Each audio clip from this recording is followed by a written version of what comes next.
Welcome to episode 2 of our podcast. I'm here with Louis again. Hello. And today we're going to be going through reviewing 5 games and then we're predicting 5 games from this week. So the first game we'll start off is Chelsea United. This game was 0-0. What did you think of it, Louis? I think, yeah, obviously, as a Chelsea fan, I'm looking at more of a Chelsea perspective. But, like, in terms of what we expect from Chelsea over the last few years, we've seen a lot of bad defensive displays, and this one was definitely a different one to that more recently. Since we've got sort of Silva and people like that, it's just so much more compact at the back, and you don't see teams getting through as often as you used to. Yeah, was it quite an even game in your opinion? Yeah, I mean, they had more of the ball because we were sitting back a little bit, but we limited their chances a lot, and United are a team who, they can create chances quite well. They've got a lot of talent attacking wise. Yeah, so United had 14 shots, Chelsea had 6 shots, but United only had 4 on target and Chelsea had 1 on target. It was just one of those games where it's just not too much will happen attacking and scoring wise. It just always tends to happen every now and then. Yeah, and I mean, in terms of big moments in the match, United could have easily got a couple of goals if it wasn't for Mendy. Mendy was class in goal. Yeah. He made some big saves. Game? So that's his fourth. So the United one was his fourth game. He conceded in the cup against Tottenham, but ever since then he hasn't conceded. So it's so better than Kepa. I mean, a lot of keepers are better than Kepa. I hate to see him do badly, but it's just how it is, really. Yeah, I don't know whether you've also seen the Maguire penalty shout. The Maguire against Maguire. What did you think about that? I mean, in the balance of play, the draw was probably fair anyway, but at the end of the day, I'm not sure a headlock during a football match is... Yeah, I mean, I could see both points. Like, it may have looked worse during the game because of how Azpilicueta reacted, but I'm not sure the right decision was necessarily given. Yeah, that's fair enough. How do you think Werner's been playing for Chelsea in general? He's a difficult one because obviously with him you expect, when he came in you expected, goals coming from everywhere, and he has been scoring, but not necessarily, maybe as much, maybe at the sort of times that you expect him to. But I think overall his play's been his link-up play with the other players around. Obviously he's playing with Germans that he knows, Havertz, all of that. They're still gelling as a team, and I think Werner will be helped a lot once they get used to that a bit more. Yeah. Do you think Thiago Silva's been a good defender? Yeah, I mean, I was a little bit worried after the first game he played when he made that little mistake and they scored from it. But since then, he's been just so solid. He's been incredible for us. And I mean, although Mendy got man of the match, he could have easily got it as well. So. Yeah. With Chelsea, I think it's a hard one because a lot of their players haven't really played together. Yeah, 100%. Because they signed quite a few people. So it's just going to be one of those when, in the next, couple of months, it's going to be interesting to see what happens with the team. Yeah. All right, so we're going to move on now to Saints versus Everton. So that was a 2-0 win. But at the start, was a bit scary when Sigurdsson hit the bar. Yeah, I tell you what, that shot, like it looked like it was going so far over, and then it just dipped down onto the bar. It was that was a scary one to watch back, I have to say. Yeah, and with when Ward-Prowse scored the first goal, they were like going through a highlight before. So they just changed the highlight and straight away you see him through. It's like, wait, what's going on? Yeah, I mean, it's a I guess unexpected result. Like, Everton's start to the season, you would have expected possibly better from them. But what did you think of the Saints in general? I think Kay Adams seems to be playing well, because at the start last year, he wasn't playing badly, but he wasn't scoring. If you know what I mean, he was still playing well without, like a striker can play well without scoring. Yeah. It's just he didn't have that end product, but he seems to have that now, and he scored quite a nice goal against Everton. Did take a deflection going in, but they all count. They all count. Have you seen the Dingo red card? I have, yes. Yeah. What did you think about it? I think I can understand. I could have, again, it's like the other one in the other game. I could understand whatever was given there, to be honest. Like, I struggle to believe that he meant to go down on his ankle, like with the way it happened. But it was also dangerous and could have caused an injury. So I suppose there's... He flipped him on the way. While he was on the run, and then he went on his ankle after. Yeah, that's the only thing that makes me think, he could have meant it. But I don't know. He was looking up when it happened, and it was sort of just during a stride. I still think it was endangering an opponent possibly, which it's all the rules sort of clashing at each other depending on which one takes the lead on that, I guess. Yeah, I feel like he meant to take him down, but he didn't mean to. Yeah, possibly, yeah. Like, do it that way. But yeah, James Rodriguez has been I don't know how he's going to play this season though. He was injured, wasn't he? So I don't know how fit he was that much. Yeah, I think like with James Rodriguez, I think he's a very, very good player, like overall. But I think he struggled in the last match because he wasn't given time on the ball. This is one thing I noticed. Obviously, Saints did it against Chelsea as well. Like it's a similar thing of they weren't giving anyone time on the ball, and it works against big clubs because they want that time on the ball to do what they want with it. Yeah. And I think that is definitely the case for James Rodriguez. He's able to take on a man, but he wants that space to get the cross in or do whatever at the end of it. And I think he particularly is going to struggle without the help of the wing backs, who also create a lot of chances for Everton. Yeah, I was also impressed at how Southampton were able to cut off quite a few shots, but they shot 13 shots, 6 on target. Yeah, that's Everton with 6 shots, 2 on target. Yeah, that's obviously. You can kind of tell that the defence is doing a lot better when it comes to stopping them from getting in as much. Yeah. When if you watched them last year, it was a bit suspect. Definitely shaky, yeah. Yeah, and it's the same defence, so credit to the manager, I guess. Yeah.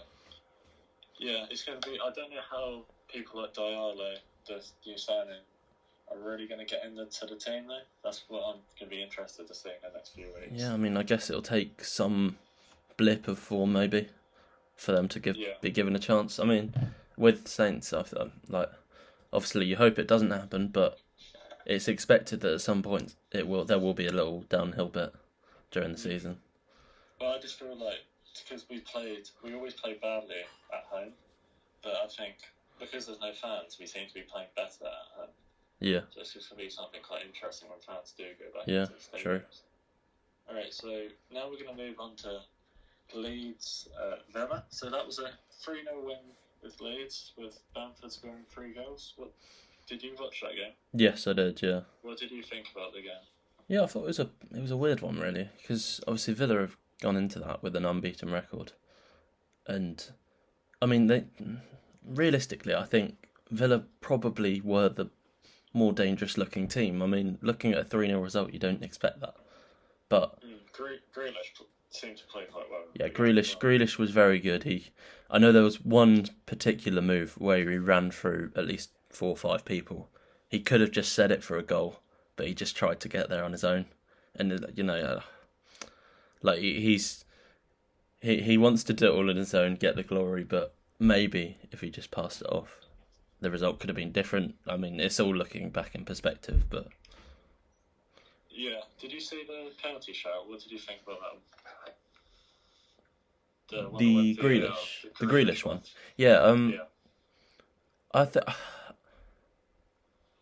think it was a little bit weak, maybe. I think it was one of those situations where Grealish was running into the box. I don't think he dived, but I do think that he was expecting a tackle, and so he sort of prepared for that tackle to happen. Yeah. And so I don't think it was necessarily like, blatant diving, cheating sort of situation, but I think he was preparing for that tackle to, he's used to getting hurt. He gets kicked around a lot, so. Yeah. Did you see the Leeds clearance at the end as well? The one right off the line. That one was insane when the ball literally just about to go over and he just clear it. So you can tell as a team they are playing very well together. Yeah, definitely. All credit to the manager because and with Bamford with his finish with his goals he scored, his last goal he ran through a few and then slowed down, and then the one before he was outside the box and banged it to the corner.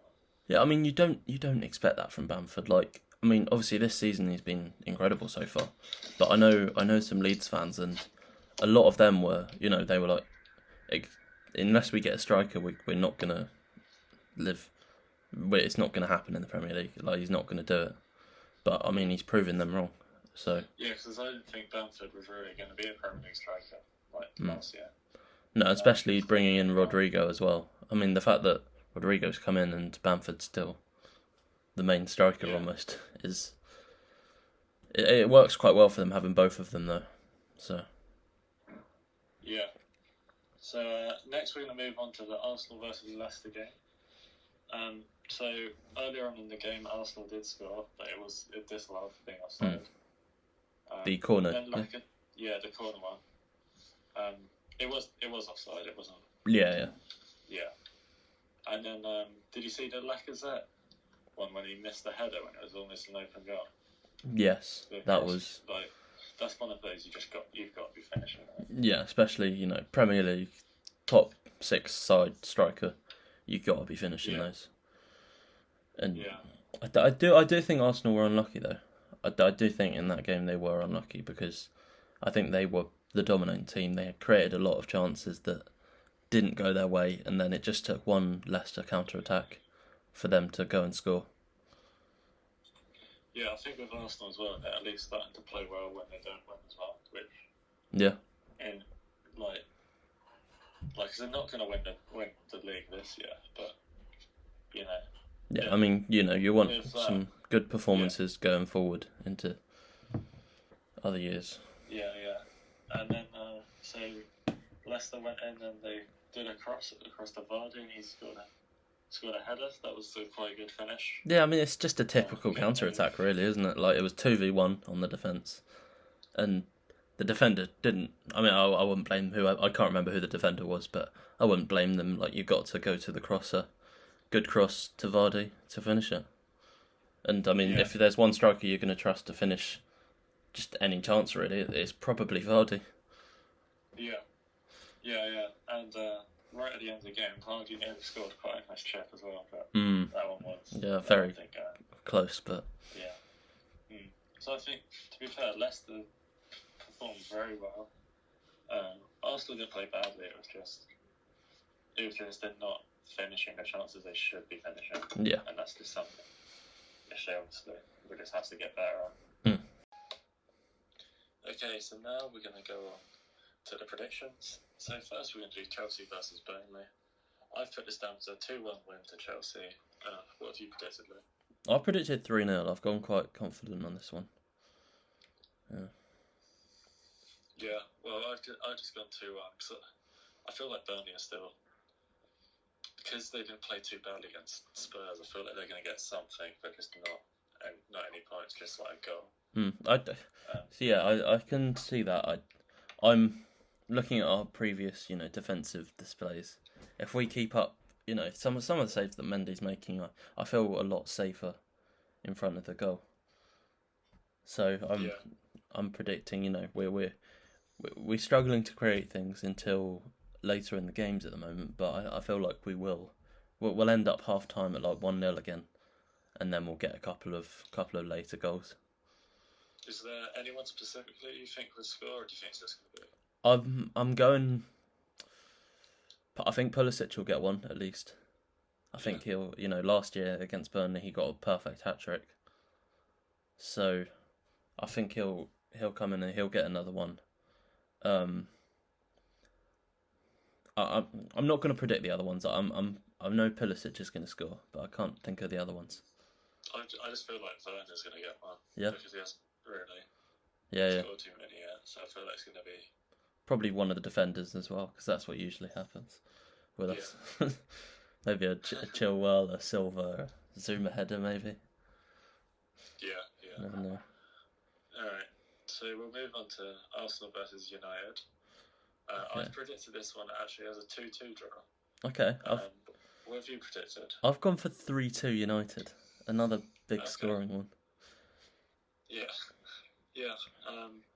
I feel like out of those goals for United, Bruno Fernandes has got to score. I think he will. I think Rashford will get the other two. That's my prediction. Arsenal-wise... I just can't really see one team beating the other in this one. So I just feel like, because of the way they've both been playing, it doesn't really seem like a game where... It seems like one of those games which will be like a draw. Yeah, fair enough. But yeah, why have you gone for 3-2? Is there any specific reasons? I think Arsenal's defence is very shaky for a start. I think they've worked on that with Arteta. I think he's helped that. But I do think that, if you look at the team, Leicester obviously getting behind Arsenal's defence again. I think Man United's counter-attacking football, which is sort of the way they play. I think if they do it right, I think they'll. It's their game to lose, as such. Yeah, that's fair enough. So we're going to move on to Saints Villa. I've predicted 3-2 to Saints. What have you predicted? You're not going to like it, but I've gone for 2-1 Villa. Fair enough. The reason why I've gone for a win is just because I feel like the run that Saints have had recently, I feel like it's going to carry on for a bit longer. I feel like it's only going to last another 1 or 2 games at the maximum. But I feel like after beating Everton, the team's going to have a lot of confidence. Yeah, I'm probably not looking at it as Saints' recent form. I just think Villa brings so much danger nowadays. Like in their current team, Grealish is playing very well. He's at probably the top point of his career at the moment, and I think this week, like, the only thing that meant that they didn't get the result against who did they play? They played who did Villa play? Villa played Leeds. Sorry, Leeds. Yeah, I think they will. That, like you said, you predicted the same sort of thing with. I think Villa will get goals. It's just about whether Saints are able to create as much as they are, I guess. Yeah, that'll be quite an interesting game. It's on box office, so we'll not be watching it. Yes. So we can move on to Spurs versus Brighton. I've actually put quite a small score for this. I've only put 1-0. Okay. Just because recently I just can't really see Spurs like thrashing a team, scoring like 3 or 4. It just seems like they're gonna win, but not massively. Yeah, I've probably contradicted that, but I've gone 3 now. But I can't see Brighton scoring. Like Lamptey's obviously probably their main danger, which is not ideal when he's right back. But Spurs, I think, Kane and Son, they create a lot of chances. It's just about whether each of them can finish the ones that they get. And I think, I think they will win. Just a case of how many by is more of the question. I feel like Son is going to score. Yeah. Because he's just been playing so well recently. Yeah, both of them together, they both, they work well together, don't they? So. Yeah. So let's move on to the Liverpool West Ham game. What have you predicted? It's probably a little bit controversial, but I've gone 3-2 to Liverpool. I mean, I've gone 2-0 to Liverpool. I feel like Liverpool's defence without Van Dijk, so obviously Van Dijk's injured. Fabinho went off injured in the Champions League game. He was their sort of covering centre back. He was probably better than their other centre backs. Yeah. So Matip's injured as well. So they're left with Gomez and a young centre back essentially. If you look at their other options, you're looking at people like, I think his name is Nathaniel Phillips. There's like another one, Vandenberg. Like, you're looking at really young players to play there, and I do think that they will struggle with, a lack of defence. I mean, they're alongside Gomez, who's a decent centre back in bad form. Yeah. I think they will concede goals. A clean sheet, I think. I wouldn't say personally, but I think they'll have enough attacking talent to outscore their opponent. Yeah, I think Liverpool have been very interesting how they've been this year. But I feel like they will still end up finishing high. So yeah. And I feel like West Ham don't really have enough talent to beat Liverpool. Yeah, I think I'd agree, but they managed to pull out a result against Man City last week. So yeah, well, it just depends on whether Liverpool can contain Antonio. I feel like that's the main factor. Yeah, true. Yeah, so it almost depends on how Antonio plays, what the result will be in a way. Yeah. So yeah, that game will be quite interesting. Yeah, definitely. All right, so we're going to talk about Man City and how they've been this season now. So Lou, what do you think about how Man City have been playing this season? I think they're an interesting one, really. I think they're definitely struggling to remake past success happen. They're trusting in Foden a lot at the moment with youngsters. They're struggling with attackers as well. I think a lot of them are, injuries are happening. But I think mainly De Bruyne being out was a big loss. Especially not having David Silva anymore as well. Like, he used to be able to take that, important role when De Bruyne wasn't there. Yeah. Yeah, it just seems to be a thing when Pep has been there quite a few years. So it's just whether the players are still motivated by him, which will be interesting to see how the season goes if he does stay. Yeah. Because a lot of people are saying Pochettino should get Pep's job, but yeah, definitely talks of it. I'm not sure. I struggle to believe Poch would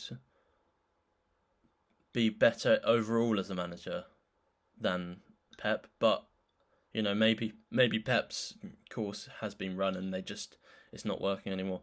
Then again, they are still actually, they're doing all right. Like, if you look at the table, where are they? They are. Yeah, I'll come back to that in a minute. Anyway, but De Bruyne coming back from injury this week is going to be a massive boost for them, because obviously he's their, arguably their best player, arguably one of the best players in the league.